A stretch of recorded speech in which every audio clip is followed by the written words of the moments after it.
안녕하세요, 청취자 여러분. 오늘 여러분께서 보내주신 자료, 복강 내 감염과 농양에 대한 의학 텍스트 발췌본을 함께 좀 깊이 파고 들어보겠습니다.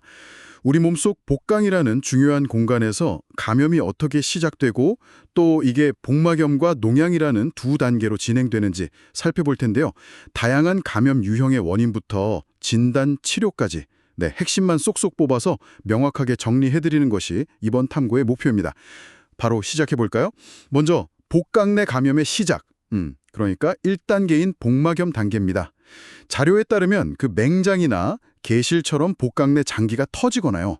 아니면 장벽 자체가 약해져서 내용물이 새어나올 때 시작된다고 하네요. 네, 맞습니다. 혹은 췌장염처럼 근처 장기의 염증이 복강으로 퍼지는 경우도 있고요. 그렇죠. 원래는 깨끗해야 할 이 복강 안으로 세균이나 소화효소 같은 물질이 유입되면서 염증이 시작되는 거죠. 맞습니다.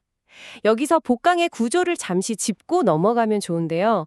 이 복강이라는 게 사실 넓은 공간이지만 그 가로창자감막 같은 구조물로 여러 구획으로 나뉘어 있거든요. 아, 구획이 나뉘어 있군요. 네. 그리고 복막 자체는 체액이 이동하는 통로 역할도 해서 왜 복막 투석 치료 같은 데 이용되기도 하죠. 네네. 정상 상태에서는 이 복강에게 소량의 단백질과 백혈구만 있지만 세균 감염이 생기면 우리 몸의 초기 방어세포 있잖아요. 그 다형 핵백혈구, PMN이라고 부르는 거예요. 이게 급증하고 이후에 다른 면역세포들이 막 모여드는 그런 반응이 일어납니다. 아, 그렇군요. 이 복막염도 원인에 따라 크게 세 가지로 나뉜다고 하죠? 네, 맞아요. 특별한 오염원 없이 발생하는 원발성 세균 복막염, PBP라고 하고요. 또 장기에서 내용물이 새어나와 생기는 2차성 복막염, 그리고 복막투석 환자에게 발생하는 CAPD 관련 복막염, 이렇게요. 첫 번째, 원발성 세균 복막염, 이 PBP부터 좀 자세히 들여다볼까요?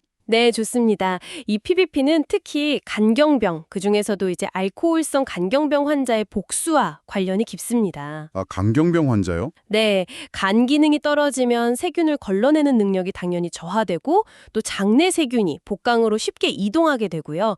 복수 자체의 면역 기능도 약해지는 등 여러 요인이 좀 복합적으로 작용하는 것 같습니다. 그런데 증상이 좀 뚜렷하지 않을 수 있다는 점이 이게 좀 흥미롭네요. 열이 가장 흔하지만 복통이 없을 수도 있다고요. 그렇습니다. 오히려 원인 모를 피로나 컨디션 저하, 아니면 간성 내병증이 악화된다거나 황달, 신기능 저하 같은 좀 비특이적인 증상으로 나타날 수 있어서요. 아, 네, 그래서 간경변 환자에게 이런 변화가 관찰되면 PBP를 꼭 의심해봐야 합니다. 그렇군요. 확진은 복수 검사에서 PMN 수치가 마이크로리터당 250개 이상일 때 내려지는데요. 근데 여기서 중요한 점은 2차성 복막염, 그러니까 복강 내에 다른 명확한 감염 원인이 없는지를 반드시 확인해야 한다는 겁니다. 아, 다른 원인이 있는지 꼭 봐야 하는군요. 네, CT 촬영이 도움이 될 수 있습니다. 원인균도 예전과는 좀 달라지는 추세라고요. 과거에는 대장균 같은 gram 음성균이 흔했지만 최근에는 항생제 내성 문제와 관련해서 변화가 있다고요. 맞습니다. 과거에는 단일균, 특히 대장균 같은 그람 음성 간균이 주를 이뤘죠. 네. 하지만 최근에 항생제 예방요법 사용이 증가하고 또 입원도 잦아지면서 그람 양성균이나 여러 항생제의 내성을 보이는 다제내성균들이요. 예를 들어서 ESBL 생성, 장내 세균 같은, 그러니까 흔한 항생제를 분해하는 효소를 만드는 균이죠. 이런 내성균 감염이 늘고 있습니다. 아, 내성균이 문제네요. 네. 그래서 치료할 때 최근에 항생제를 썼는지, 병원 감염인지 이런 걸 고려하는 게 중요해졌습니다.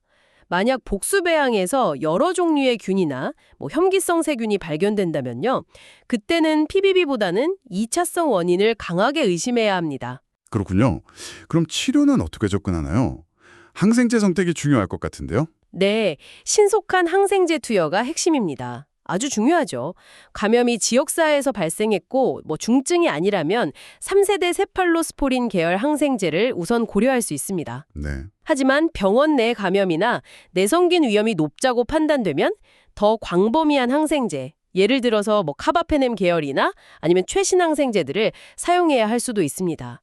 그리고 MRSA나 VRL 같은 특정 내성균이 의심되면 그에 맞는 항생제를 추가하고요. 아, 그렇군요. 또 신기능이나 간 기능이 많이 저하된 특정 PBP 환자에게는 알부민을 함께 투여하는 것이 사망률 감소에 도움이 된다는 그런 근거도 있습니다. 아, 알부민 투여도 도움이 되는군요. 근데 이 PBB는 재발도 잦다고 하니 예방도 중요하겠네요. 네, 맞습니다.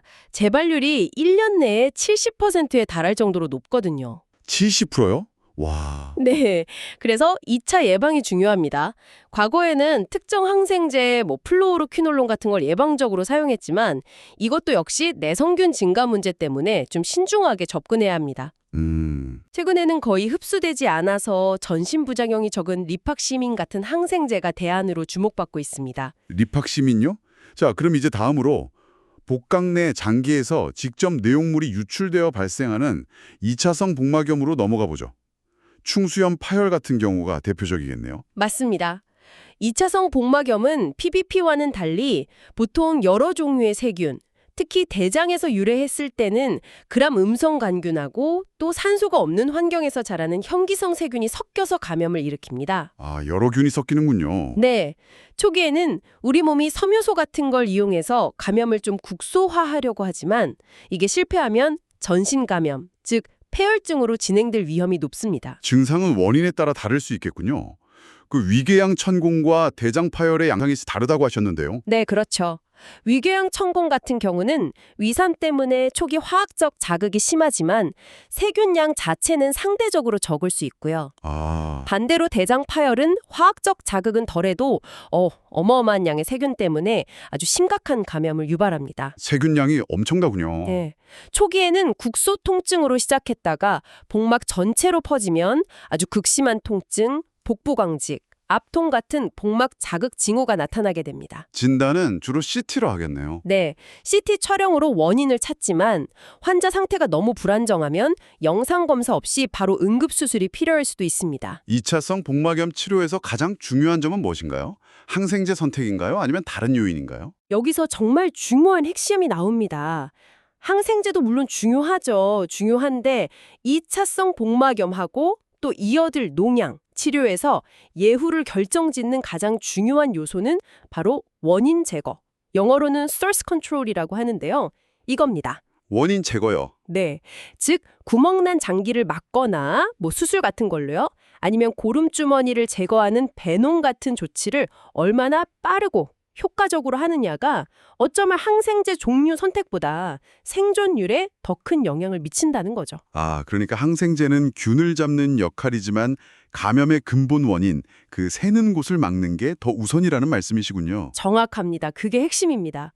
그럼 항생제는 어떤 종류를 주로 사용하게 되나요?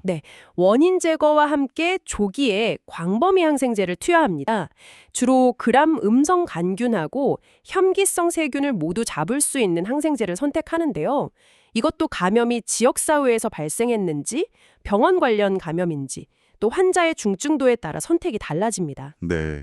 중증이거나 병원 관련 감염이면 녹농균 같은 내성균까지 고려해서 더 강력한 항생제 조합, 예를 들면 카바페넴 계열 같은 걸 써야 할 수도 있습니다. 그렇군요. 장구균이나 칸디다 같은 진균의 역할은 사실 좀 논란이 있긴 한데요. 그래도 중증 환자에서는 경험적으로 포함하기도 합니다. 네. 자, 마지막 복막염 유형인 CAPD 관련 복막염은 투석 환자에게 생기는 거죠. 이건 앞선 두 유형과는 원인이 다르다고요? 그렇습니다. 지속적 외래 복막 투석 CAPD 환자에게 발생하는 이 복막염은요.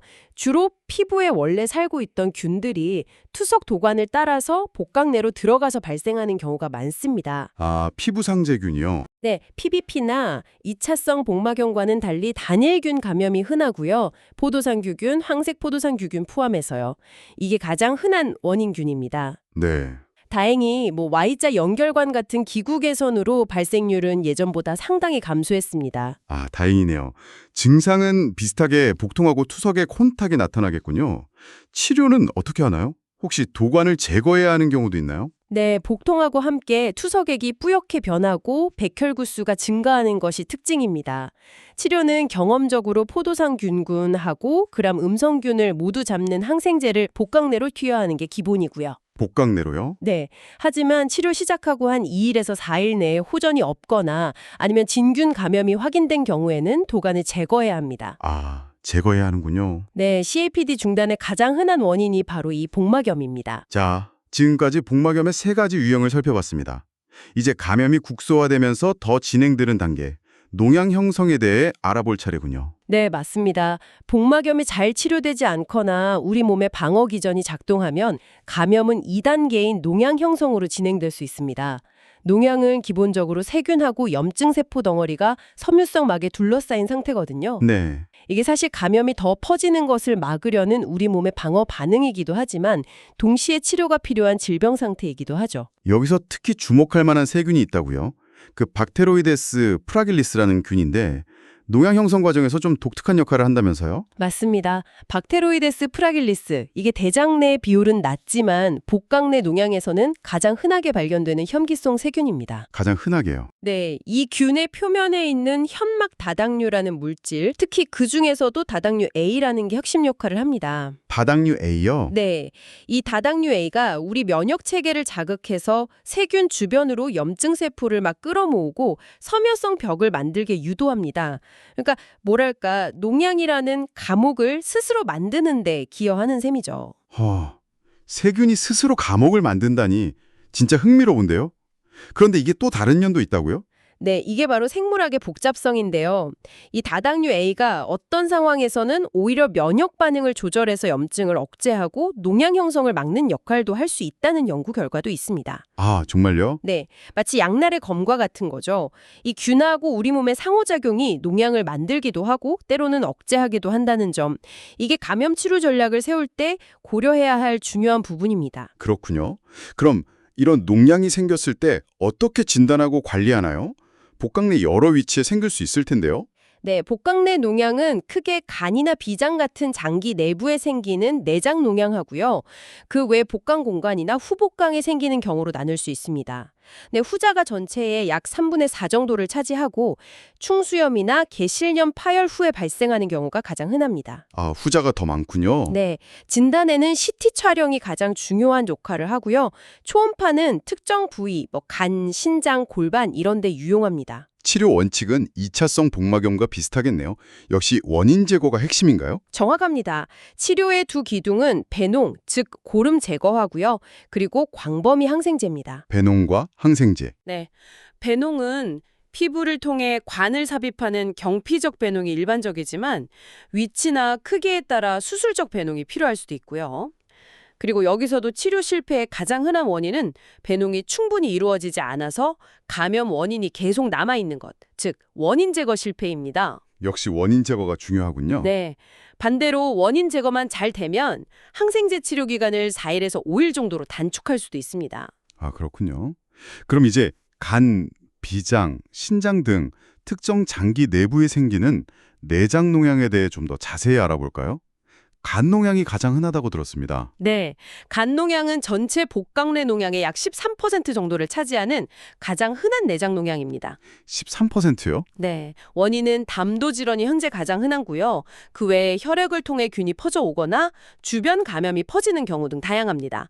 증상은 근데 발열, 오한, 식욕부진 등 좀 비특이적인 경우가 많아서 진단이 늦어질 수도 있습니다. 아, 증상이 애매하군요. 네, 우상복부 통증이나 황달 같은 국소 증상은 절반 정도에서만 나타납니다. 최근에 주목해야 할 특별한 간 농양 형태도 있다고요? 그렇습니다.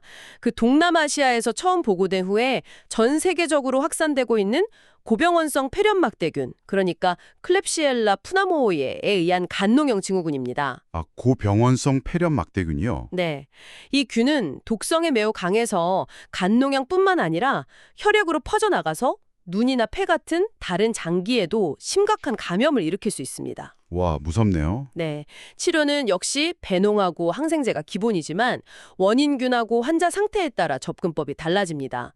특히 진균, 그러니까 칸디다 감염이 의심되거나 아메바성 간농양과의 감별도 중요하고요. 비장이나 신장 농양은 간 농양보다는 좀 드물다고요. 네, 비장농양은 훨씬 드물지만 치료하지 않으면 치명률이 높습니다.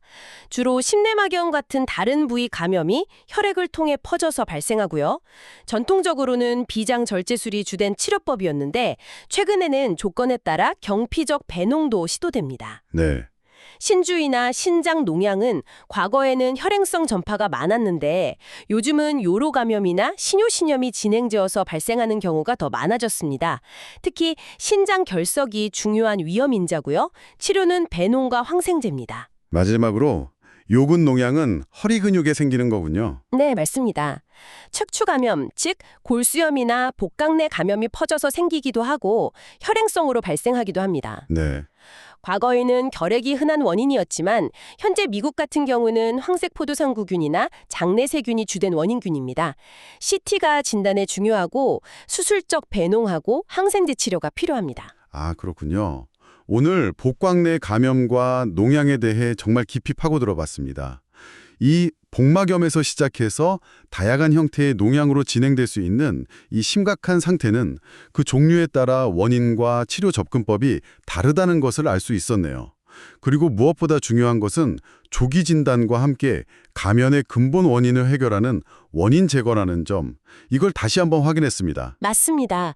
그리고 오늘 살펴본 내용들, 예를 들어서 PBAP에서의 항생제 내성 증가 문제라든지 아니면 그 비프라질리스처럼 세균하고 숙주 면역계의 복잡한 상호작용, 또 2차성 복막염 치료에서 원인 제거의 중요성 같은 것들을 고려할 때 앞으로 이 분야의 진단과 치료가 어떻게 더 발전해야 할지 좀 고민해 볼 필요가 있습니다. 어떤 방향을 생각해 볼 수 있을까요?